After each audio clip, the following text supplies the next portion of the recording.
Hi, my name's Mira, And I'm Maya. and we're with The Update, which is Lashat student newspaper, and we're going to be giving you guys a quick interview. Would you mind just introducing yourselves and telling us a bit about why you're going to be giving this talk, why you're here, and a bit about your work? Okay, pleasure to be here. It was through John who invited us, invited myself in fact.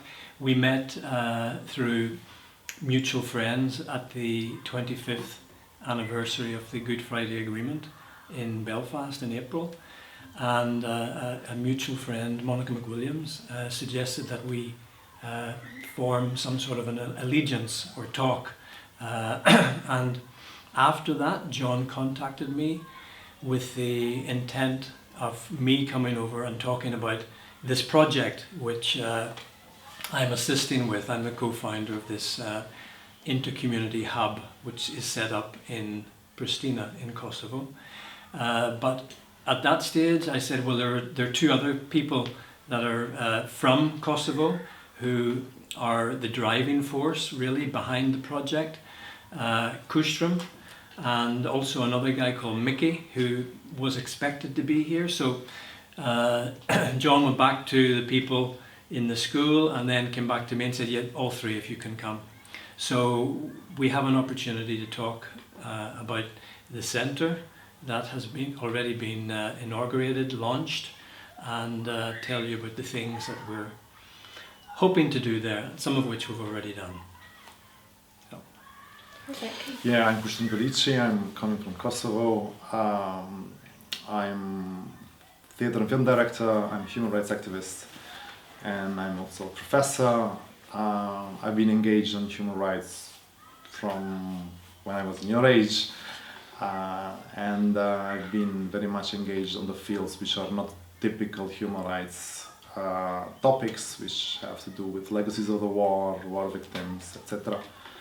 And now, as Boyd said, we recently have been engaged to this massive project for Kosovo, and very important project for Kosovo society, which is called Barabar. So it's a center, it's a dialogue and cultural center, it's a hub which we are trying to spin it as a place which everybody can come there, can gather there without being afraid. Or so we are calling it as a safe hub for everybody. Because as we know, there are a lot of human rights issues in Kosovo, especially for underrepresented groups, meaning minorities living there, meaning LGBT community, women, etc. I've been in this diplomatic work for 29 years now, actually. And what I'll say maybe in the opening today is that it started here in Geneva. From here I was sent to Rwanda, where I was just after the genocide, and then after that I spent a number of years in Bosnia, in the Western Balkans, and followed by the last 8, almost 9 years in Kosovo, all through being seconded through the UK Foreign Office for different projects to the European Union. But then when Brexit happened, I had to leave the European Union, but the British Embassy in Pristina, they retained the services, and I've been helping them on different projects. This project is something very different that I had worked with Kushtrim and Mickey independently when I was working with the European Union. They didn't know each other, and I thought, well, maybe they'll like each other, and maybe we could do something together. So bringing them together, we worked on a specific project, and this is the result. And it's really only taken a year, really, from that first talk in a coffee bar in Pristina, introduction, them getting to know each other, and me trying to help them with the experience that I have with maybe different organizations, the fact that they had a good reputation within the civil society sector in Kosovo, so their reputations preceded them, so they were well known and respected. So I think together we form quite a credible organization, and that's where Barabar then has been launched, and hopefully it will be a multi-donor project. Just to add something, please. No, I'm following what Boyd was saying. Basically, when we started to discuss this idea of opening this Barabar Center in Pristina, we knew that it's going to be very hard because it was a quite, let's say, massive idea to be realized and to be implemented, to be funded, etc., etc. And when we started to discuss with our colleagues in our offices or with our friends, they was looking at us kind of very suspicious of it's very hard to be done. So it was a quite a big engagement, and by insisting, by working very hard and very continuously, I think that we have managed to open this center in middle of Pristina, in middle of the center of Pristina. So if everybody was skeptical in the beginning, now everybody can see what can be done when there is a engagement, when there is a trust and belief, and then when there is a wish. So yeah. Can you tell us a little bit about the Barabar Center and how it works?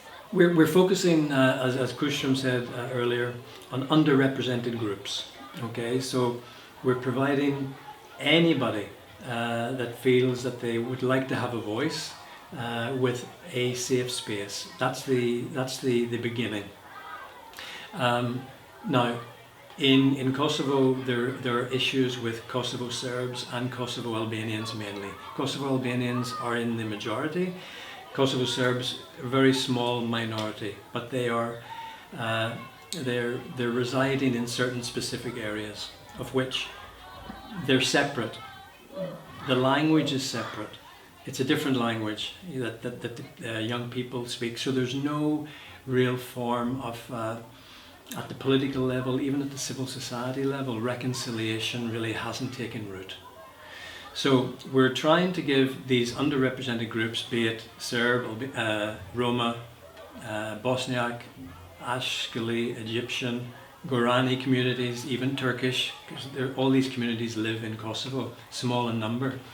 We're hoping to give them a space in which to engage with dialogue, artistic expression, and also see where the people share the differences, because there are many differences. I mean, I understand from this school there are over 100 nationalities in the school and over 85 different languages. So you obviously have to converse. Maybe English is the language that you converse with all the different people, but you share many things within the school, within your families, within this area of Geneva.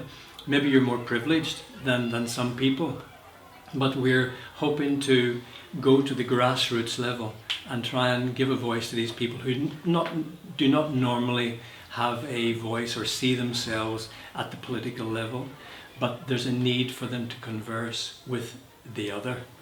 And we're trying to break down these taboos and get people to understand what they share.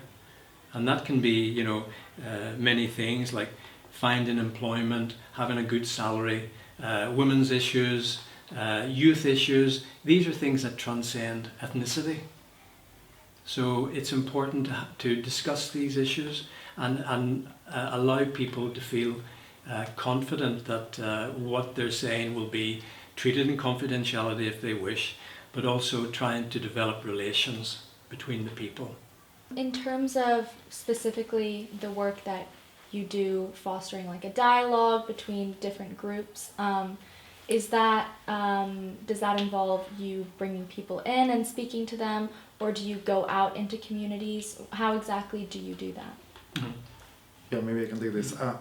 So I like your question because that's also the core of our mission in Barabar Center. In Kosovo, there have been a lot of initiatives trying to boost the relation between different ethnic backgrounds.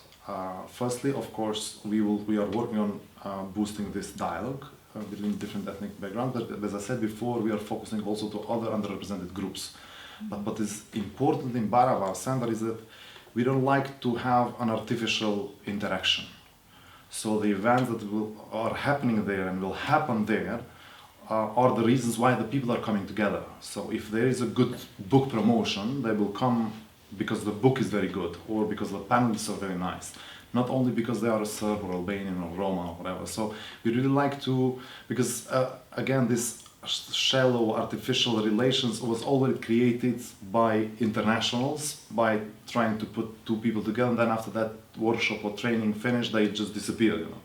So that's very important for us. So we're trying to mainstream this relation, to make it normal, to make it a norm. So young people comes there to see a concert or to read or whatever, to be part of the debate or discussion, because the topic is important, you know, because the panelists are nice, because the artistic product is amazing, and for that reason they are coming. And this, there are some cases in Kosovo which people go there because the atmosphere is good, not because they are Albanian, Serb, or whoever. So we like to create this atmosphere, safe atmosphere, so when they enter there, nobody will ask you what is your nationality or whatever. So they will ask you what you do, why you came here, did you like the discussion, did you like this exhibition, did you like this movie, or whatever. So I think these are the strategies and approaches which we like to do it. And until now, of course, we are kind of young as a center, but we are quite old in our work. Until now, we have managed to bring top activities and top projects and top people, international people, in kind of professions of their field. So people can see that this is not something like which is kiss, cheesy, you know, laughing, whatever, but it's something who has content and who is serious in what they do. You mentioned bringing in young people.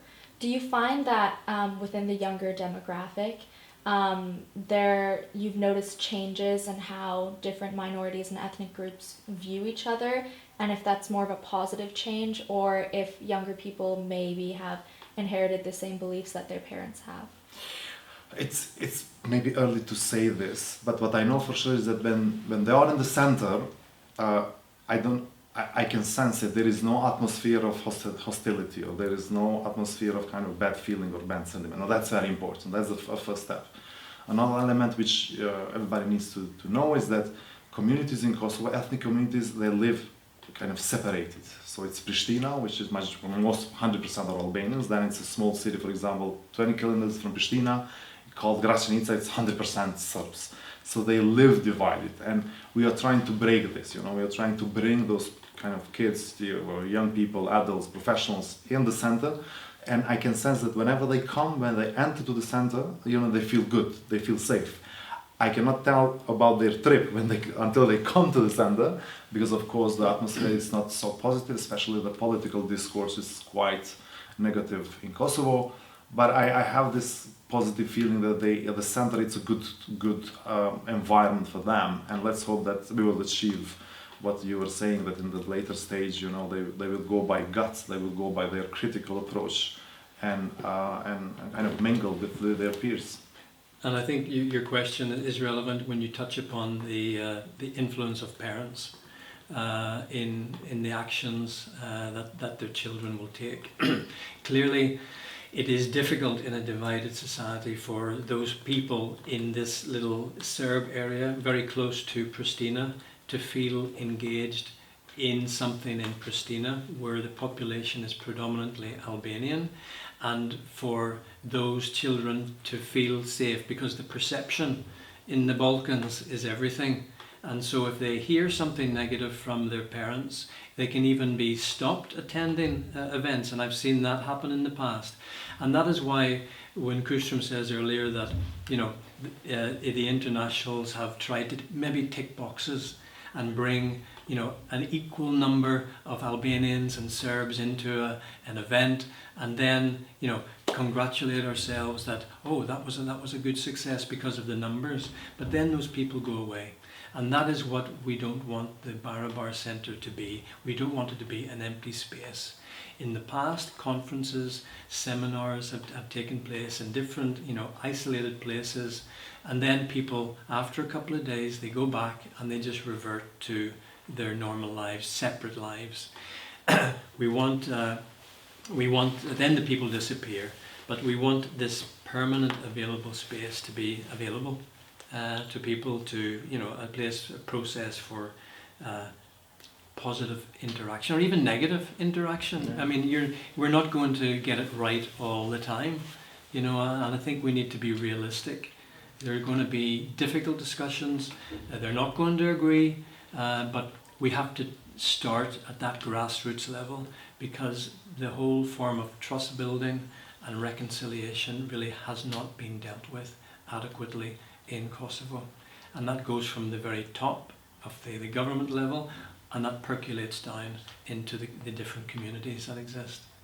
And it's important to mention that in Barabar Center there are no like censura, you know, there are no topics that cannot be discussed. You know, if it's important for the society, if it's important for community, of course it needs to be discussed. Of course, we do not collaborate with groups or entities which have right-wing views, because these are not the values and principles which we share.